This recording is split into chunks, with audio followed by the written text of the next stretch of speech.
So, Representative, can you tell us about why you think the money should go, the additional money from the revenue forecast should go for schools? Well, I think it comes down to a matter of values for the state. I think we have an excellent opportunity to show our K-12 folks across the state that we value public education, that we value K-12, and as we have additional revenues available, we want to make sure that they are at the top of the list in terms of who's going to benefit from this additional revenue. I will be going back home to Hood River on Wednesday evening for a school board meeting. I'm still a school board official from Hood River County.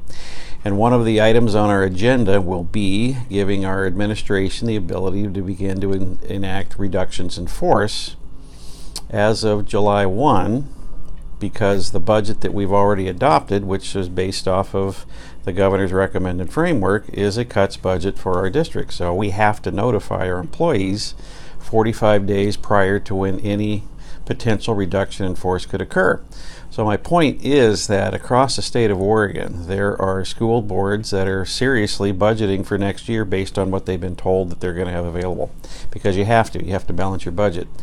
But along with that, there also are going to be employees who are going to be wondering, are they the ones who are going to get the pink slips or are they not?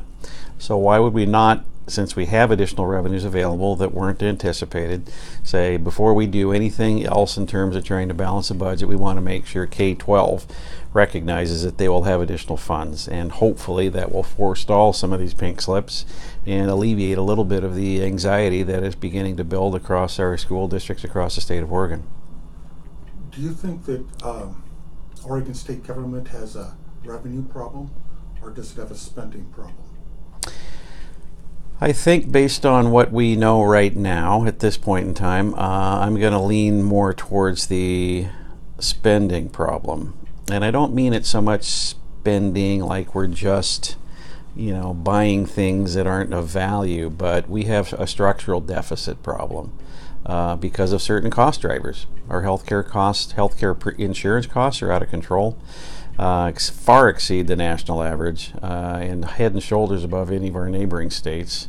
But obviously the PERS component too is an outlier that's peculiar to Oregon, that is continually to drive up the cost of doing business across the board. So we have some cost containment issues that if we can at least get a handle on those, or at least stop the growth where it is right now, stop that increase, then I think we can go ahead and look at some targeted revenues and invest those into specific programs and specific initiatives that are going to produce a positive outcome for the state.